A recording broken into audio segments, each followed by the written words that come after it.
আমরা এখন চলে এসেছি ইসকন মন্দিরে। এখানে আমার বড় মামার বড় ছেলের অন্নপ্রাশন হচ্ছে, তো ওই জন্য আজকে এখানে চলে এসেছি। আর এখন খাওয়া দাওয়া, আর মন্দিরটার এখানে খাওয়া দাওয়া করতে ভেতরে ঢুকলাম। দেখো কি সুন্দর মন্দিরটা, জাস্ট ওয়াও, তাই না? এখন খাবার দাবারের জন্য এসেছি, তাই জন্য এখানে সবাই বসে আছে। এই দেখো কি সুন্দর, আমরা বসে গেছি। এই যে তিথি, ওর ভাই, আমার শ্বশুরমশাই, আমার বর, সবাই আছে। আর আমি তোমাদেরকে ঘুরে ঘুরে দেখাচ্ছি কেমন।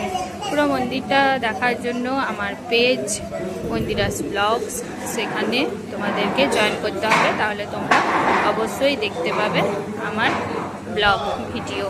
ঠিক আছে, পুরোটা দেখার জন্য তোমাদেরকে অবশ্যই যুক্ত হতে হবে। সবাই যুক্ত হয়ে যাও, সবাই খেতে আসছে এখন। চলো আমরাও বসে পড়ি।